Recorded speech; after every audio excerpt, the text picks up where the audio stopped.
You're now listening to episode 57 of the Real Estate CPA podcast. Your source for all things real estate, accounting, and tax. Here we reveal our secrets that can save you thousands in taxes, streamline your accounting process, and help grow your business. Stay tuned to hear insightful interviews with industry experts, successful real estate investors, and current clients on what strategies they use to grow their business and how they steer clear of Uncle Sam. Hi everyone, thanks for tuning in. Brandon Hall and Thomas Castelli here today with Kevin Day, Esquire, one of the leading estate planning and international asset protection attorneys in the United States and president of Day & Associates. Kevin is also author of several books in the area of international trust and estate planning, and a frequent speaker at business conferences. In today's episode, we discuss asset protection and estate planning strategies, including revocable living trusts, family limited partnerships. We touch on the differences between LLCs and LLPs, irrevocable trusts, and so much more. Before we jump right into today's episode, we want to remind you about our virtual workshops. They are not a webinar, but rather our virtual workshops are a highly interactive experience that puts you in a room with our tax strategists as well as fellow real estate investors. We will discuss a topic for the first 15 to 20 minutes and then open the room up for questions. This is the perfect opportunity to get answers to those real estate tax and accounting questions that you've been dying to ask, while at the same time discovering what other real estate investors are asking. You could sign up for our virtual workshops by visiting therealestatecpa.com/virtual-workshop or by following the link in the show notes below. And without further ado, let's jump right into today's episode. Kevin, thanks for taking the time to come on the show today. Can you give our listeners a little information on your background and what your business does today? Yes. My background, I have an MBA. My undergraduate's in Chinese studies. My MBA is international business, and I'm a trust lawyer. Particularly our law firm, Tresp, Day & Associates, is really at the forefront of lawsuit protection.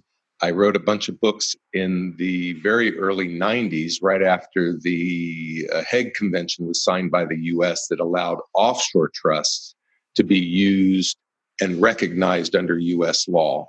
So our firm has been at the forefront of lawsuit protection planning and privacy from the very beginning.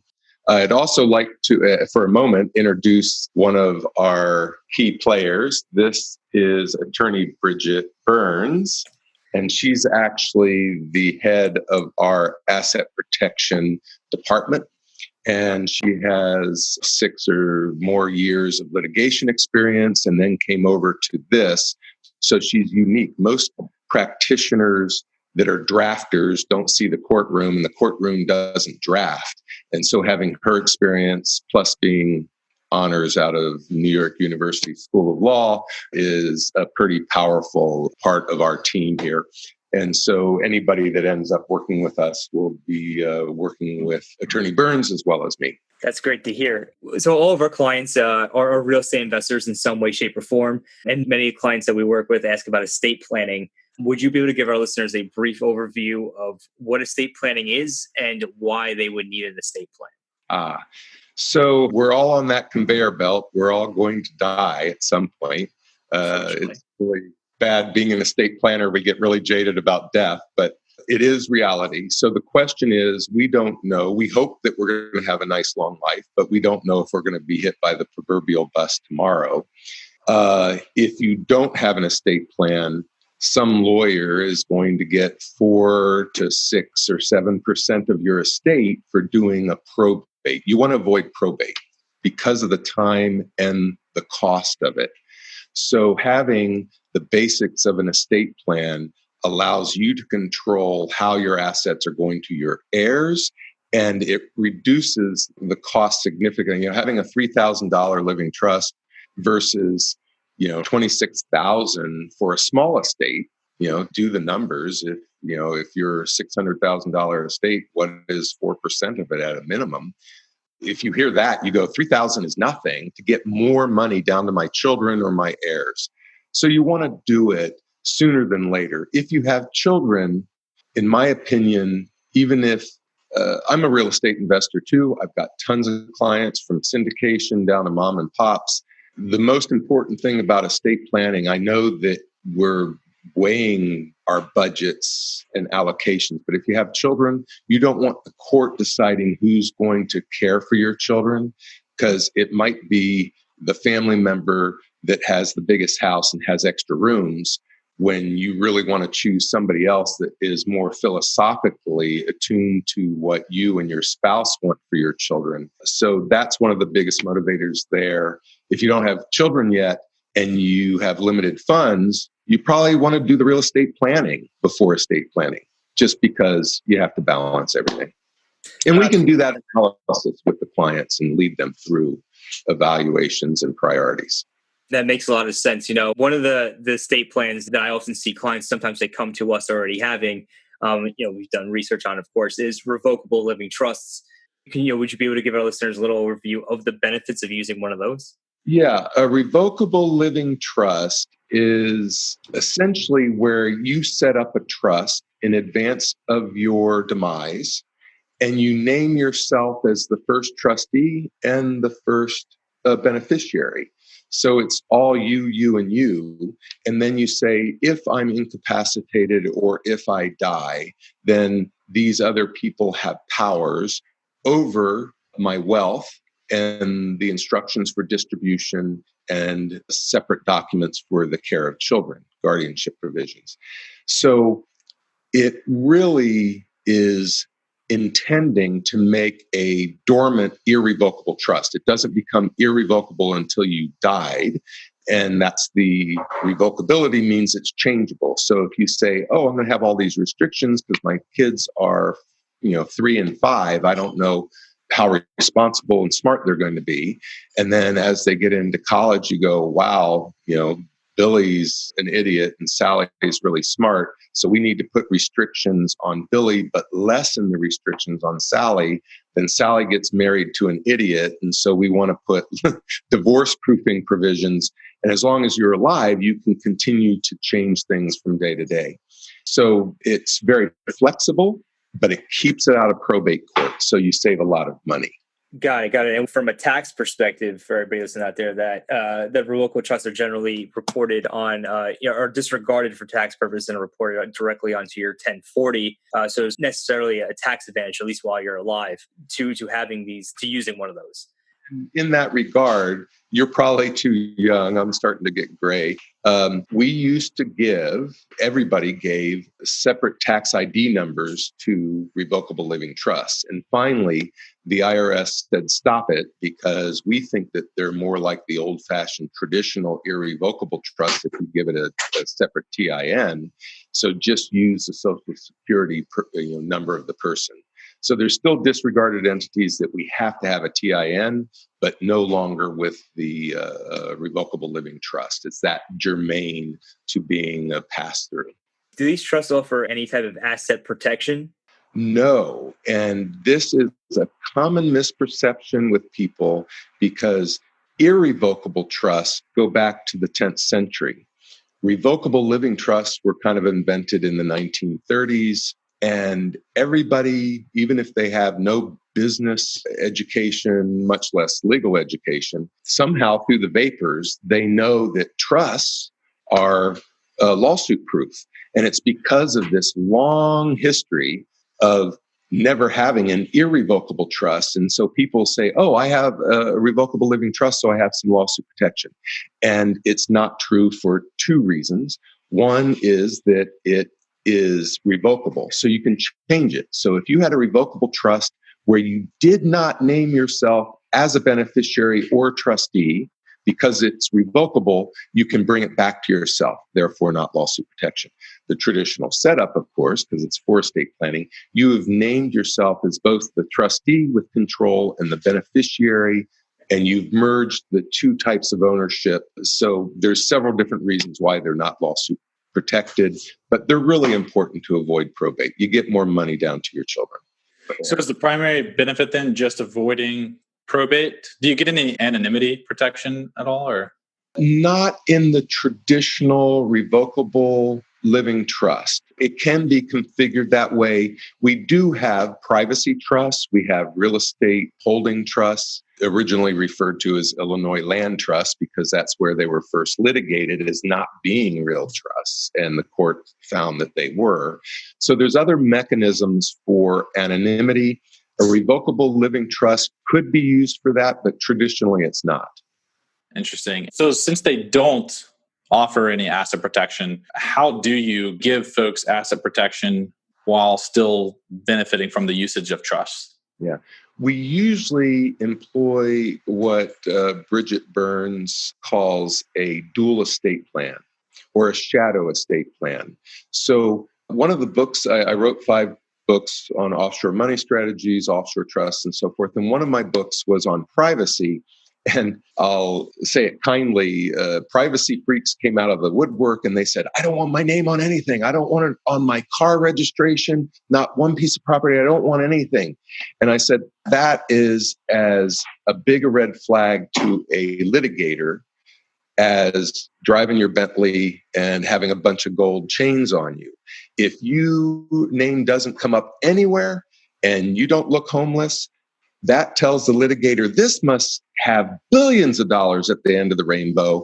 This guy or gal were able to hire experts to hide them. So let's take our time and dig before they even know we're going to sue them. So they're going to dig really deep to try to uncover everything as a result.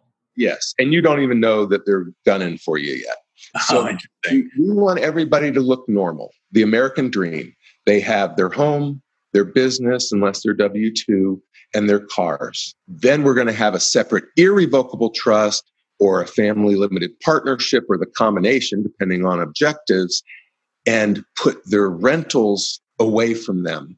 Or we can also employ equity stripping, have an irrevocable trust with a funding company that puts senior liens on things. So Bank of America's on first, Golden Mountain Funding of Wyoming or Nevada's on second, so that the things, including your home, if your home has Union Bank on first and Golden Mountain Funding on second, the lawyer says, oh, they look normal. They own their stuff and they're living the normal American dream. They are upside down cash-wise. That's not a good lawsuit. I'm not going to sue them. They don't have anything.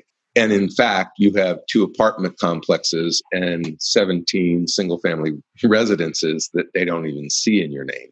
So it's this dual strategy that's the most effective. Many people can't employ that, but we can build a roadmap that builds the pieces for those people on more limited budgets so that they build in the right direction. So how do you utilize like LLCs in combination with trusts? LLCs can be owned as typically, depending on what the LLC is doing. We categorize assets. When we're doing an analysis, we put it in assets in 3 categories: high liability assets, zero liability assets like cash and portfolio, and stuff in the middle that is high liability but also high value. Real estate, high value but also has high liability. You have tenants, you might be an absentee owner, you have managers, you don't exactly know what they're doing. So we categorize that and the client's priorities to try to create the right thing. So an LLC might be 100% owned by a lawsuit-proof trust, either offshore or domestically, but our client is the manager. So they have the checkbook, they have all the control, but they're legally not the owner. And lawsuit protection really boils down to ownership. If you aren't the owner, it can't be taken, even if you control it. And being a manager of an LLC imputes no ownership. The law is very clear on that. And we just need to establish that there's some other owner, and it's not, they don't want me to own it because, if they die, then my kids might get their assets. Irrevocable trusts are powerful because they are a closed universe. They're an ultimate owner. The client doesn't own them. They are the owner, and it can have them and their family as beneficiaries. So it's a perfect instrument. They're not very user-friendly, though. No entrepreneur wants to go like a Kennedy grandchild and go to the trustee and say, give me some money, or I want to buy that property and sell that property. So that's why we combine them with LLCs or family limited partnerships to give back the control to the client but not have them be the owner at all or have limited, a very small percentage of ownership. So very little is at risk. Yeah, so this kind of leads into a good segue here for family limited partnerships. So a lot of our clients either ask about these or they're using them themselves. Would you be able to give our listeners a little bit of an overview of what a family limited partnership is? Yeah, just like all corporations are C corporations, you have to elect to be an S. Limited partnerships are a limited partnership under the law. The family designation actually is a marketing term, but it's actually useful to the client. It means that the general partner has usually dictatorial control, much more control than in a business partnership. So a limited partnership, any partnership, requires at least two people. And in a business partnership, usually the general partner is taking all the liability, typically has business skills, and then there's an investor that says, I want to pluck money in here, but I want limited liability. If something goes wrong, I want to prove I had no control, and therefore none of my personal assets are saleable. But I want to be able to fire a general if they're doing a poor job. But if you're mom and dad and you're starting to gift assets to children, or you're putting assets into a trust, that's a perfect formula. You can have only 1% as general partner and 99% owned by your children or by a lawsuit-proof trust, and the children or the trustee have zero control, because the whole aspect of the limited partnership is limited partners have no right to management and control. They can have 99% ownership, but they still don't have control. So it's a perfect instrument for parents to gift to children in a way. And the family designation means that it's really written dictatorially so the children can't fire them, where in a business limited partnership, you want mechanisms to be able to fire a bad general partner. So it's a great way to transfer, but assure that you'll have control for the rest of your life or term over these assets. Guys, so I think for a lot of these strategies, it seems like in the estate planning world, it really, and I think you mentioned this before, it really starts to make sense to use these type of things once you have children. Or I guess maybe perhaps even maybe if you don't have children, maybe even once you have perhaps nieces and nephews. Is that something that maybe? Children are more likely. We will usually recommend that you use an irrevocable trust for your children, or if you don't have children, an irrevocable trust for you. Because in our legal system, as we mentioned before, in our legal system, there's only two ultimate owners. Corporations, limited partnerships, LLCs are a separate legal person under the law, under the tax code. They're separate legal people from you. You need to treat your own company as if, Brandon Hall owns it. You have to have contracts with yourself. The law requires it. The corporations code requires it. The IRS requires it. But they are not ultimate owners. They have to have an owner, shareholder, or member. And a corp can be owned by an LLC that's owned by an FLP that's owned by a corp. It won't end until it hits one of two things in our legal system: a human or an irrevocable trust. So nobody owns you, Thomas, and nobody owns an irrevocable trust. That's why they're lawsuit proof. So if you're gifting to children, we would recommend that you gift it through an irrevocable. If they're older and mature and you know who they are and who their spouses are, you can gift directly to them. You save some money. But we would recommend gifting to an irrevocable trust, because then they don't really have the ownership. So it is lawsuit proof from their bad car accident. It is divorce proof from their future ex-husband or wife. You can put those controls. You can give them full access to make them happy, but keep it divorce proof and lawsuit proof. The other thing is, let's say if you, Thomas, and Brandon were my two sons, and I set up a family limited partnership and gifted you, I keep 2% and I give you 48% each, whatever the math is. That's why I'm not an accountant. So I give both of you the 48% each. And I have real estate, and I also have a cash portfolio. If I gave you the cash portfolio, Disney stock, it's all Disney stock, you can go out and sell it for what it's trading with tomorrow. But if I put that Disney stock in an FLP and then gift you each the 48%, you can go out and you own it now. You can go out and sell it to somebody. You could sell it to Bridgette. Bridgette's not going to buy it for its fair market value because she has to wait for dad to die. So she might buy it for 60% on the dollar. Now I have a new partner that I might not like, and that wasn't my intent to you. That's where tax value discounts come from, which we'll talk about a little bit later.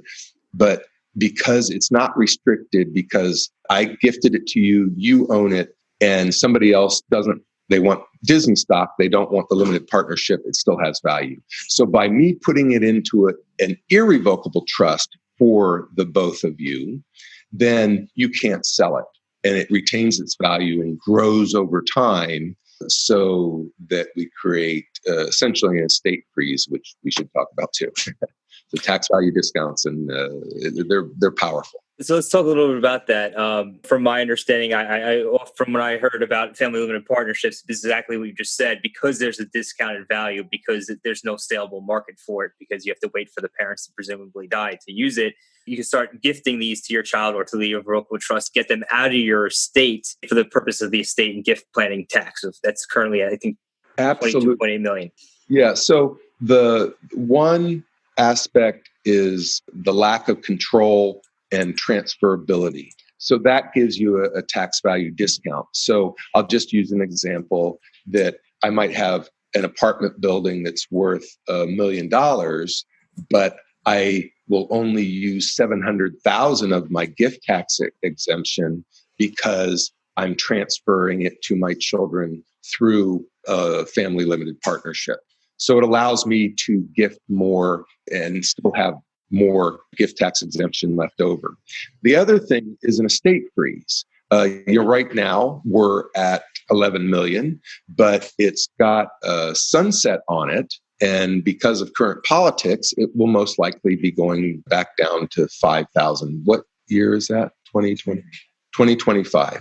So we have to do planning right now with that presumption that automatic reversion to 5 million. So we have plenty of people that are, husband and wife, they have a $6 million estate, or let's say just a single parent, they have a $6 million estate and they're 45, they are going to have a major tax issue.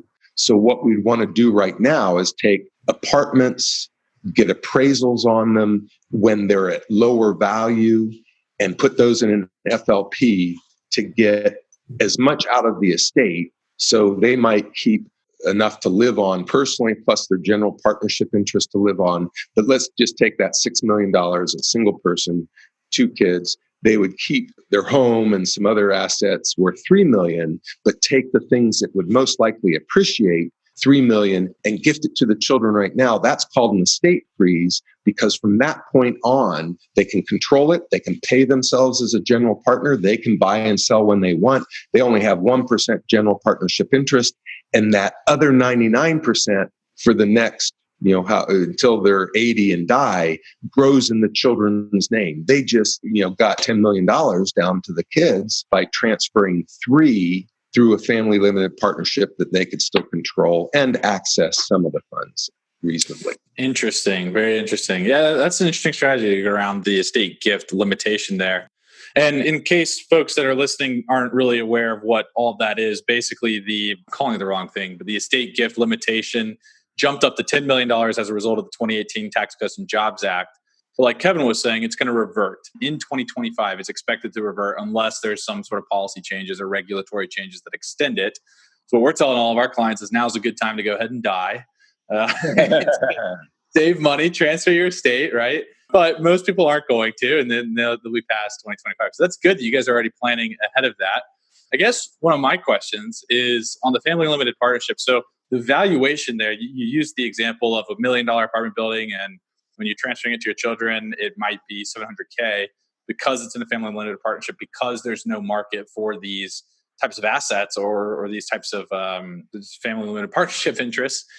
Who's coming up with that value? What are you doing to value that at $7 million? How do you determine that the value is $700,000 versus $1 million? We usually do not. We do have a tax attorney here in the office, but we usually leave it up to the client's regular CPAs because it's going to be a mix of different things. Somebody who's 94, we're talking about the Strenge case and the Kimball case from the 2003. Somebody that was 93 or whatever they were transferred at an advanced age. The IRS obviously didn't like that. And the Strenge case came up against the taxpayer. There was a later case, Kimball, a few years later, 2005, that was back to the taxpayer's side. But we don't want our clients to be the one that's likely to get audited. So we want to be responsible and reasonable. If somebody's very young, they can be more aggressive. If they're older, either they're going to be getting a smaller tax value discount, it might be 10% or something like that.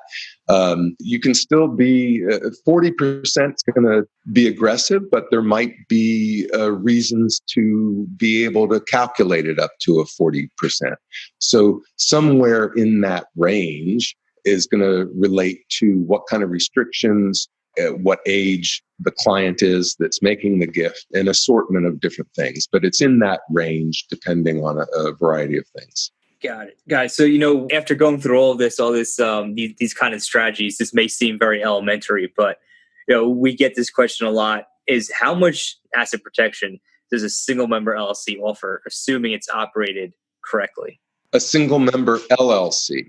Yes. Yeah, that's going to relate. So you can't have a single member LP, obviously, because a partnership, you need at least two. But an irrevocable trust is a second party. And that's why people without children can have 1% for a husband and wife and put the 98% in an irrevocable trust. And that's a valid limited partnership. Single member LLCs are going to relate to the state in which you are and the LLC is and the properties. So single member LLCs are protected in fewer states, but because of the U.S. Constitution, fair faith and credit between the states, we're allowed to use the trust law and the company's law and the LLC laws of other states. But if, let's say in California, where we don't respect a single member LLC, and I have a Nevada LLC that does protect and has full charging order, which we should talk about in a moment, protection over that asset. If I'm holding California property and I registered that LLC in California, that means I'm submitting to California law. So I'm not going to get that charging order protection. But if I use, I've got property that's in Georgia, Arkansas, and New York, and I'm using an FLP from a state that does have single member charging order protection, and I get sued by somebody in California, it's not registered here, it's got the protection, you're going to have to sue in the court where that LLC is a citizen, and those courts are going to protect it. So it does have protection depending on where the investments are and where the client is.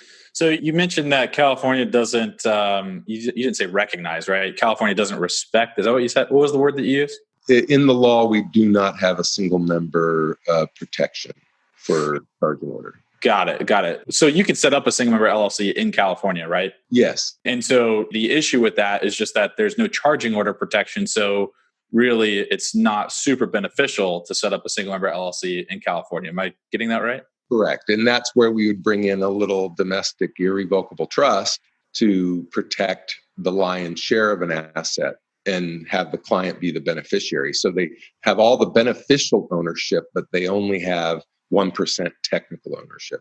So why wouldn't I just say, let's forget about the trust and let's just go straight to Nevada, set up a single member LLC there, even though I live in California? What are the implications of that? Why wouldn't I do that? Well, it's where is the LLC doing business? It is doing business in California. The law requires registering as a foreign company doing business here. And what that registration means is that LLC will be treated as a California LLC, not a Nevada LLC. Got it. So even though it's a Nevada LLC set up as a foreign LLC in California, it becomes a California LLC with, I'm assuming, within the borders of California or within the where it's doing business in California. Correct. Interesting. Okay. That's good. See, so speak with a knowledgeable attorney. So what you're saying is it's very state by state, basically. Yes, exactly. Okay. But because of fair faith and credit, we can use more powerful jurisdictions than maybe where you're resident because your real estate investments aren't in your home state, for instance. So we can get full charging order of a single member LLC. Now, when you set up an LLC, either in California or outside of California, and you're doing business in California, you're subject to that minimum $800 tax, franchise tax.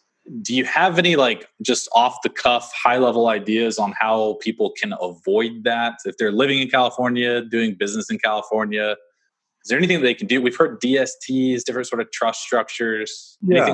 Irrevocable trusts are a good answer, but for them to be functional and be lawsuit proof, a trust doesn't have that registration because it's common law. It is not statutory, but you'd have to have a real trusted person as trustee. So whoever's setting up the trust wants to be the beneficiary. So if I'm going to buy some real estate, I want it to be lawsuit proof. I want me to have all access to it. I'm going to set up an irrevocable trust, naming myself as beneficiary, but to have it lawsuit proof, I can't be the trustee. So I have to have my sister or a parent. What about a spouse? Spouse usually won't work. Spouses are usually determined as one party unless you do a lot to keep separated, meaning that you file separate taxes, you have a post or prenup, which our firm also does. So that can be set up, but most people don't want that headache. So it can be a trusted friend. It can be somebody in-house. I've had many people that say, hey, I've got an in-house CPA or an in-house attorney. They know everything about me. I don't have any hidden things from them.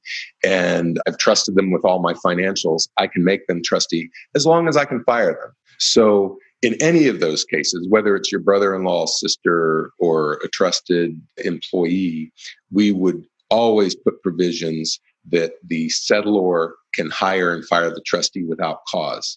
Okay. So if somebody goes left or they leave you or they get an aneurysm and they become a different personality, you don't trust them anymore, you used to trust them, you can fire them and appoint somebody else. And then you avoid the $800 franchise tax. You're giving up a little bit of control. It can freak people out a little bit, but some people do have really trusted friends. And they said, as long as I can fire them, I'm great with that.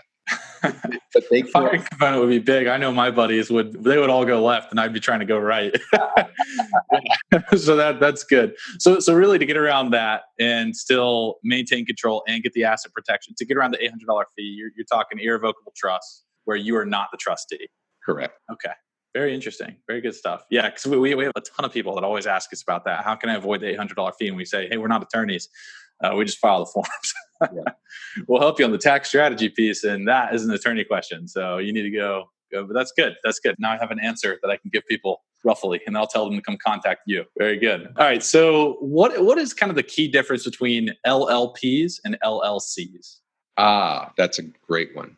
So limited partnerships are much older, and it was originally a business tool that we described at the very beginning of the podcast, where the general partner usually had the business skills, usually already lawsuit proof themselves, and had less to lose. And then they would get investors that had no right to management control in exchange for having zero liability outside their investment.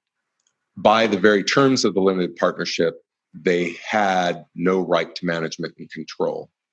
An LLC was invented after the DMBHs from Germany, and CPAs usually refer to them as partnerships. They're just high-fangled partnerships where you could reallocate the tax responsibility, where the limited partnership, if you have 1% or 10% or 5%, you have that percent responsibility.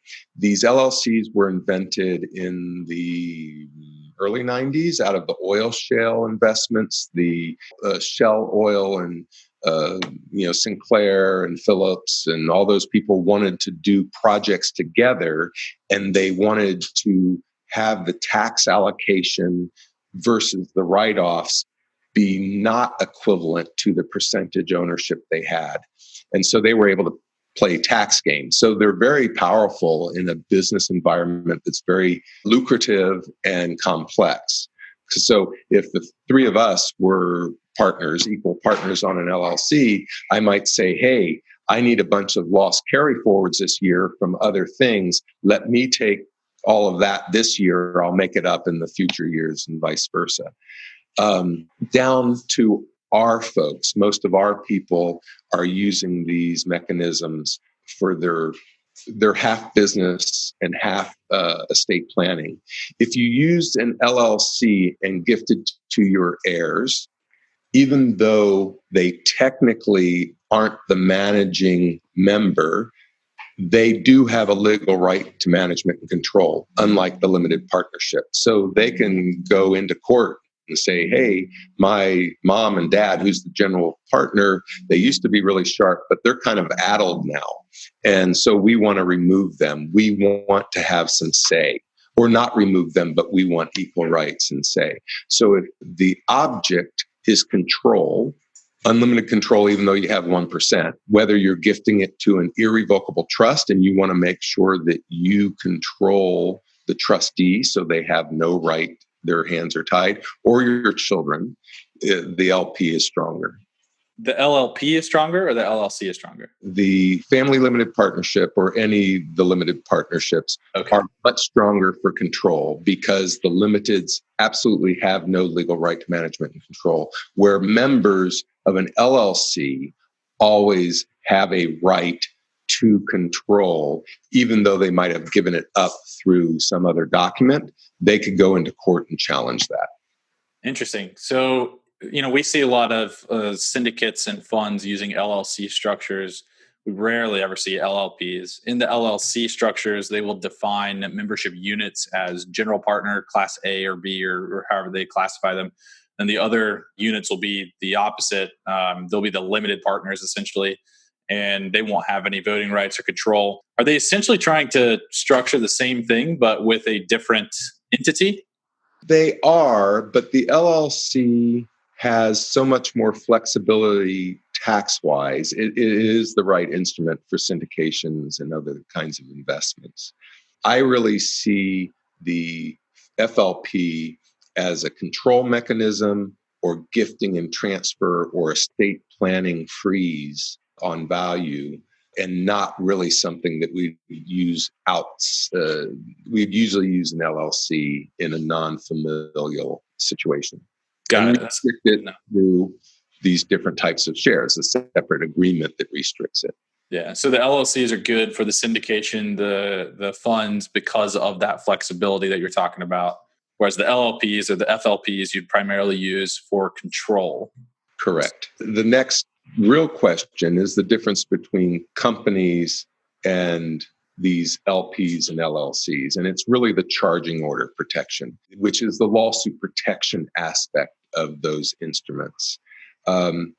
If I get a judgment against somebody and they don't write me a check in the next week, then I'm going to haul them back into court in a few weeks, about 6 weeks, and have what's called a debtors exam. And that's where we'll say, does anybody owe you money? Do you own a house? Do you own any real estate? Do you have any notes? Do you have a Rolex? And they will, if you wear it that day, they will actually take it off your arm. How many cars do you have? Oh, you have 4 cars? Well, you and your spouse only need 1 car each to get to work to pay me the judgment. We're going to have the marshal tow the other 2 away, and they're not going to tow the old Chevy. They're going to tow the new Tesla. So they go through all of these things. And when they say, do you have any companies, and where are your bank accounts and how much money is in there, the marshal will go in and take money out of that bank account. All of those are called attachment orders. So an attachment order is a taking order. And they can take all this personal property and real property The only exception are limited partnerships and their progeny, the LLCs, which grew out of the partnership laws. And the partnership laws back to that whole public policy of allowing wealthy investors to give a general partner their money. And if the general partner did something wrong, their interest could be taken, but the rest of the limited partnership interest couldn't be taken. And because they were innocent parties, an attachment order would not issue from the court, only a charging order. And a charge is an instruction. So effectively, it's a lien. So instead of being able to take, if I had a corporation, they would be able to either give, let's say I had a corporation that was worth $2 million and I had a judgment of $1 million against me. The court and the plaintiff would have the option of saying, I want to be 50%, give me 50% of the stock. And now I have a new partner that I hate, they hate me. Or they can come in and take all of my computers and inventory up to the $1 million value. That's an attachment order, and they can take the company stock or the assets in it. But if I had a limited partnership that was worth $2 million, they could only put a lien against that $1 million. They can't take it. They cannot step into my shoes and control it. But the charge says if distributions are made, then any distributions to any partner that has a judgment against them has to go to the court to satisfy this judgment. So it tends to force, not always, but the hope is that it forces people into a good settlement for the defendant, a good settlement. We'll pay you $500,000 because you're going to have to wait for me to die. You're going to have to wait for distributions. And therefore, you want to wait to that. And especially malicious lawsuits or contingency fee lawsuits where the people don't have any money, they don't want to wait for that. They'll take the lesser settlement. But if I'm really wealthy, I can say, I don't care whether I get it. My kids will eventually get it because at some point somebody's going to die in the partnership and then my kids will get it. And I'm getting 10% interest, which I can't make it in the marketplace right now. So I'm willing to wait. That's not very often. So a charging order is very powerful in the lawsuit protection scheme. So you said that with the LLPs, they can't step into your shoes. Is that the same with the LLCs? They can't step into your shoes? Yes, they cannot. Okay. So similar protections. Now, let's apply it to California, though. Let's say that you have an LLC in California and you don't get the charging order protection. You did not have an irrevocable trust. Could they theoretically at that point step into your shoes if it's a single member LLC? Yes, they would. That's exactly the problem. So that's why if you don't want to put your children on, or you don't want to put an irrevocable trust for yourself, because not only would that get you the charging order, because you have an irrevocable trust, which is not you, even if you set it up and even if you are the beneficiary, but we would normally give, let's say in a married couple, 1% each to husband and wife. Only 1% is at risk because the trust doesn't drive cars, so it can't have an accident. It can enter into contracts, but we're going to make sure that it doesn't enter into any contracts other than with you, and you're not going to sue yourself. So we just restricted the charging order to 1 or 2%, which is de minimis of the value that's in there. Yeah. Interesting. Now, we have a lot of high net worth clients, and I'm assuming a lot of high net worth folks that listen to this podcast. They're investing in syndications and real estate syndications and funds, putting $50K in, getting a K1 back at the end of the year, getting distributions. Would you recommend that they go into those investments either through an irrevocable trust or through an LLC? Absolutely. Where the protection would be is if they had some lawsuit from some other apartment that's not in the syndication and they were able to use the corporate veil, or they had a car accident or a business deal that they're involved with goes south, then that means that creditor can say, I want to attach, that portion of that payout from the syndication. And the syndications usually have so many people that you can't turn off the spigot, because some people say, if 3 college mates or 5 college mates were in a LLC and say, hey, I've got this lawsuit coming, or I've got this judgment against me. Everybody has other income streams to live by. Let's stop the distributions, because otherwise my distribution, your distributions won't be affected. Mine's going to go to this rat. Is that assuming that you invested in, or you took a stake in that partnership through your personal name? Because like if you went into that partnership with an LLC, and assuming that you're not in California and you are protected against charging orders, the syndication could distribute the money to your LLC and you could just not distribute the money to yourself, right? Correct. Cool. Correct. Okay. There we go. See, I've learned something by talking to a lot of different people and reading a lot of different things. And the LLCs, in California, they're kind of expensive. They're a couple $1,000s, but let's say a Nevada LLC is just over $1,000. A Wyoming LLC is $980. They're cheap to get that charging order. It's worth any small investor, much less a larger investor, who wants to put these kind of entities in. We talk to clients about that every once in a while, and we're not attorneys, so we'll say, here, go talk to attorneys about the actual structure. This is what makes sense from a tax perspective. I'm going to talk to the attorney about the legal side. They always come back like shocked with like fees and all that, and we're like, well, it's really you're not going to realize the value until you get to fly beneath that radar when you're getting sued that one time, and then all of a sudden it's immensely valuable. It's like an insurance policy, it's setting yourself up now for some future event. God forbid that it happen, you're good to go. Yeah. And also, if 5 people are getting together to form an LLC, that is not going to be, even if it's Wyoming, is not going to be 980, because all 5 people have different concerns, and that has to be takes the skill of an attorney, and it's going to be hourly to draft, interview all the partners and put that into the operating agreement.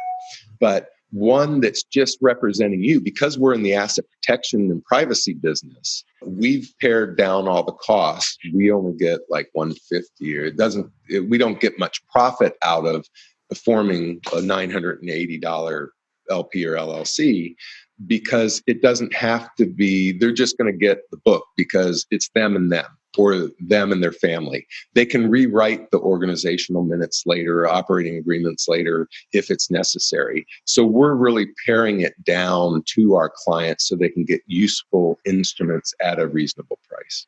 Got it.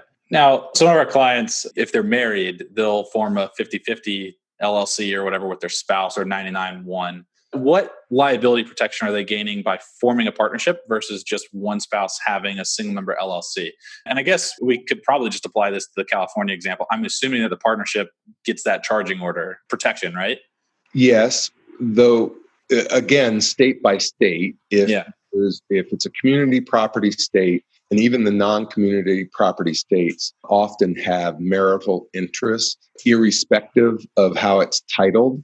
But some states have very strong interests, or somebody might say this one account is sole and separate property because it was an inheritance, and I'm going to form the trust or the LLC with that money. And if that LLC ends up growing to $5 million, it will retain that original ownership as being sole and separate.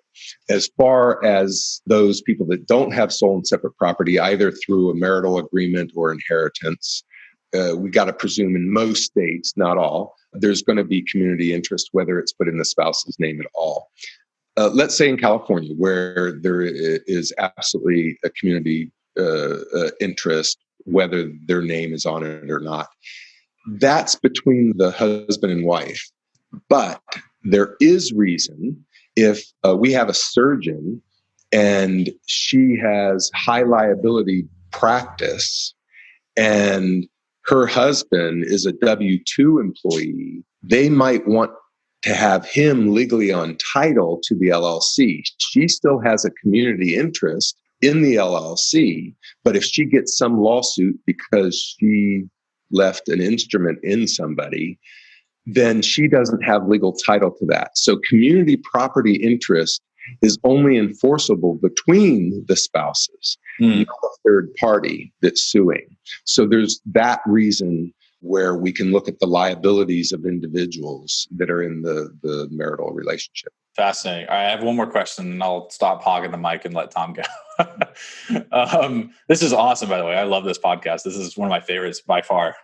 Why should people not use one of those like online generalist LLC setup, entity setup companies and go to somebody that's like in the state, localized, specialized, someone like yourself? I like to say we repair $10 haircuts all the time. We do too. We have the same answer. That's awesome. All right, good. And we make more money repairing that haircut than giving a haircut from the get-go that looks good. People ask us that too. They're like, well, I could go use like the online stuff, the block, and it's like you could. And then in 4 years from now, you're going to come back. And what a lot of people don't realize, that go online and say, oh, for $50, I can incorporate. Those, what they do is they send you the articles. They haven't registered it or anything else. Oh, you want that? Oh, we'll register it. It's these fees plus our fees, the state fees and these fees. Oh, you want an operating agreement. Oh, it's, $450. Oh, you want a little corporate kit, not just the basic, you want the whole thing. And then you end up spending $1,200 anyway. So you got to beware of those lost leaders online. They just... Interesting. So if you're just going to get the articles there, the thing that you're missing there is just that you're not even getting the company filed. Exactly. If you're getting it filed, I mean, theoretically, you could go and file it yourself, probably in the same amount of time for half the price. So if people are using the online stuff, are they really kind of missing, the key foundational pieces of it? I'm assuming that I could go, I live in North Carolina, so I could go to the North Carolina Secretary of State site, set up an LLC like that, and call myself good. But I'm missing the foundational stuff like the operating agreement, right? Like, what else would I be missing in that case? Well, the operating agreement and also issuing a subscription agreement. So it's technically put in your name, depending on what kind of entity is it. Does it need resolutions to do the bank statements, to open a bank account, and the resolutions on carrying out certain types of business, ledgers of ownership? I think more important, especially if it's a single member LLC or single member anything, it's really part of it is analyzing what's your objective and do you have the right business tool for what you're trying to accomplish. So it's not just getting something online. Well, I think that's a really good distinction too, because it's the same argument that we try to make to our clients. You're not just getting a tax return. Yeah, you're getting a tax return and we're doing it right, especially compared to the folks that are not niched in real estate, right? So we're not going to miss the common things that they might. But we're bringing this extra level of advisory as well. Why can you or can you not do X, Y, and Z? And you're saying kind of like the same thing. You're bringing that advisory piece. And you're saying, well, what are you really trying to accomplish here? Does an LLC actually make, you can go set it up for $50, but does that make sense? Does that accomplish what you're trying to do at the end of the day? Right. And the online, they're not going to do that. They're just going to take your money. Yeah. All right, good stuff. All right, Tom, you can take over, man. I'm exhausted. All right. So, this has definitely been one of our longer podcasts, but as Brandon said before, probably one of our better ones for sure. So we can kind of cut out a little bit of this stuff. I know Kevin's been with us for a little bit now. We definitely appreciate the time. But what is your favorite tax strategy or the best tax advice you ever received? That I ever received? It was what I saw, and I got advice later, but it was by my inquiry. I noticed every single wealthy person that I had as a client, a little bit of wealth or a lot of wealth, had real estate in their portfolio. And particular people that were W-2'd and were either able to save or they were higher paid and got disposable income and saved, went into real estate at some point. And there were a good many of those that left their industry because they were making more money from their real estate than they were from their salaries. And often then they had a money machine that they weren't having to push the ball. then they might have started some other business that was a passion versus a salary. Mm-hmm. And so I said, I got to do that. And it was, I started to ask my clients as well as friends that had real estate to gear up into that. And amazingly enough, my fear worked to my advantage because my wife and I were able to jump in essentially in 2010, and we did really well. That's great advice. Just to piggyback off of that, we see that all the time on our side of the business too. I mean, I know several tech clients of ours leaving Silicon Valley to get into real estate. And at the same time, we see doctors doing that sometimes. And one of our clients, I think I was speaking to, their goal is to use their current job, use where they're at, to invest in the real estate, use the real estate as financial freedom, but not to go chill out on the beach necessarily, but they have a passion project, like you said, to go and pursue after that. So, I think the game maybe for some people really start after they build that wealth from real estate, which, real estate allows you to do. So definitely agree with you there. And last question for you. What is the best way for our listeners to get in contact with you or your business if they wanted to do so? Okay. Our phone number is 858-755-6672, 858-755-6672. Probably Bridgette would be the best first contact here. And that's at Bridgette at Tresp Law, TRESPLAW.com. And look at our website, trespayandassociates.com, and read up on who we are and how long we've been around. Our firm is in the top 2 in the country for lawsuit protection. Not out of, I'd love to say particular wisdom, but it was just good timing because I started those books before anybody did, right on the heels of the Hague Convention being signed. And it kind of pushed me up to the top of the heap in the continuing ed world to lawyers that needed to learn about it. That's how we got to the top of the heap. But we've seen it all. We work for little moms and pops as well as big, sophisticated, wealthy actors and ball players and everything in between. We've seen it. We've seen concerns. We can deal with really peculiar family situations. We've seen it all. So your clients would be in good hands. It's great to hear. And we definitely appreciate you taking the time today. Like you said, this is probably one of the better episodes we're going to be putting out, one of the more favorite episodes maybe. And it's going to be released next week. So thanks again for coming on the show today. Oh, yeah. Thank you very much. I love this. And I love podcasts where I particularly don't know where it's going because it just turns up a bunch of rocks and we get a lot of diverse, good information out to the clients. Absolutely. That's our goal. Awesome. Have a great afternoon. You too. Thanks for listening to today's show. If you enjoyed the show, please find us on iTunes and leave us a review.